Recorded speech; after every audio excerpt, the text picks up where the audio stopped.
Hey guys, welcome to the Liberal Hive Mind, a channel solely focused on exposing the abundant hypocrisy of the left. The educated leftoid. Lefties are always going on and on about how educated they are, how intelligent they are. Look at my degree from fancy university. You blue-collar MAGA chuds don't know anything. But when it really comes down to it in practice in the real world, the same leftoids taking all these political stances and even getting active on the street in their social justice activism, half of the time don't even know what they're protesting about. Here's a classic example. Can you define what a fascist is?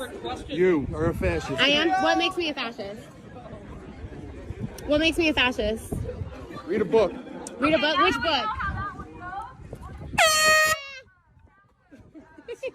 Go to any left-wing protest, and it'd be probably near an impossible task to find any leftist who could define the word fascism. From their perspective, of course, a fascist refers to anybody who's on the other political side, or anybody who's right of Bernie Sanders, and even these days, I guess even Bernie Sanders is a fascist, considering his most recent take on equity. And so let's focus on the word fascism, or fascist, and let's bring some clarity, because clearly, millions of leftoids across the globe still don't understand the very simple concept. We've got some stuff to get into, folks, so let's roll the tape. Alright, so let's have a conversation about fascism. Leftoids are convinced that right-wingers are the real fascists. The belief in small government, oh, that's definitely fascist. The belief in free speech and freedom of expression, oh, definitely fascist. The right's staunch support of the Second Amendment, a well-armed society. The belief that citizens have a right that shall not be infringed to bear arms and form well-regulated militias to defend themselves against a tyrannical fascist government. Oh, that's real fascism. Meanwhile, leftoids. Democrat Representative Eric Swalwell suggests banning Fox News from troops overseas.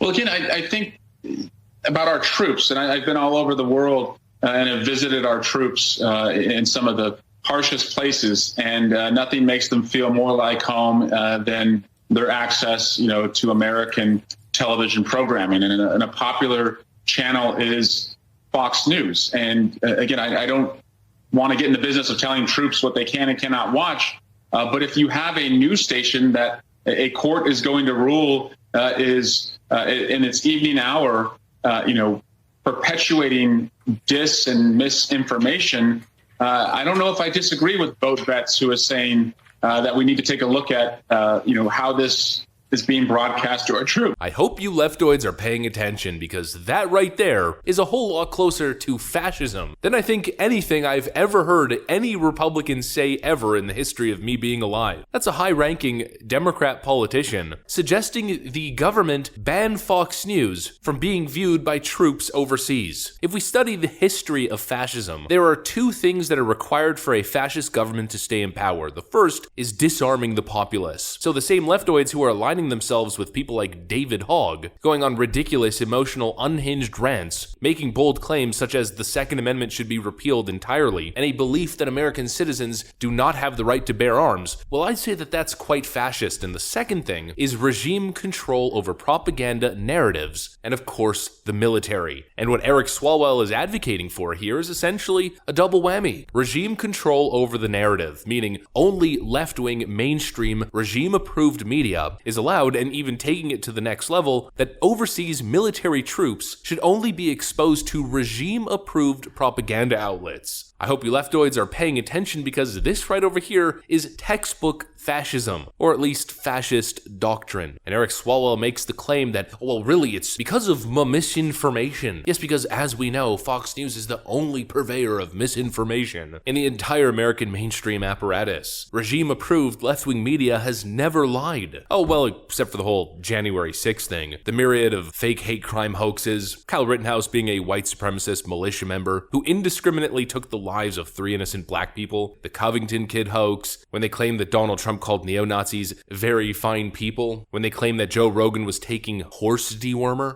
4 years of Russia collusion, dismissing the Hunter Biden laptop story as Russian disinformation, the claim that Vladimir Putin attacked the Russian Nord Stream pipeline, the entire cover-up, the mostly peaceful peaceful protests, which really was the 2020 summer of BLM riots, promoting the false narrative that Donald Trump attacked World War veterans during his trip to France, making an appearance at a war memorial. Oh, how could I forget? Blaming Russia for the missile that took the lives of 2 innocent civilians in Poland when really it was a Ukrainian ballistic shell that was found on the scene later on. Promoting the false narrative that Florida Governor Ron DeSantis altered the government of Florida's medical data during the peak of the pandemic, a totally disproven hoax. Or the most recent hoax involving Ron DeSantis, that he's such a fascist and he's banned so many books that Florida school libraries are looking completely barren and empty. Another provable fake news hoax narrative that Ron DeSantis completely shut down. And that's really just to name a few, just whatever pops to mind. But of course the problem is Fox News. Fox News should be banned. Completely ridiculous. Just a bunch of Democrat fascists who want to control speech and control the flow of information. That's what fascism is. And actually, funnily enough, what Eric Swalwell is proposing here is just the tip of the iceberg, because we're now actually seeing the leftist activist base pushing for Fox News to lose its license. And some people arguing that the FCC should force Fox News to forfeit their ability to broadcast news because they, quote, lie to their audience. Yes, an absolutely fantastic idea, leftoids. Let's make that the standard, that mainstream media should be regulated by the FCC and risk losing their license for pushing misinformation. Leftoids are pushing this new favorite talking point until they realize that they're essentially giving a Thanos glove to the FCC to essentially snap their fingers and make the entire left-wing mainstream media, fake news media apparatus disappear overnight by that standard. It's all just so backwards in this clown world. Yes, Fox News is the misinformation, and MSNBC, ABC, the New York Times, CNN, the list goes on. That's the real trusted news sources. I think you leftoids have it backwards. Those Republicans, those pesky Republicans are the real fascists, and Democrats calling to censor speech, confiscate people's weapons, and ban news coverage that isn't regime approved. That's a real free democracy. Absolute freaking lunatics. All of them. And just to finish the video, here's a couple more examples of leftist lunatic fascists. Keith Olbermann melts down and tries to get Twitter CEO Elon Musk banned from his own platform. Musk responds in epic fashion. Here's the interaction. Elon Musk simply reacting to a video that we covered, I think maybe a day or two ago. Free Jacob Chansley, he writes. He then follows up with, I'm not part of MAGA, but I do believe in fairness of justice. Chansley was falsely portrayed in the media as a violent criminal who tried to overthrow the state and who urged others to commit violence. But here he is urging people to be peaceful and go home. Keith Olbermann then responds, please remember to report this tweet for violating rules by denying a violent event. What?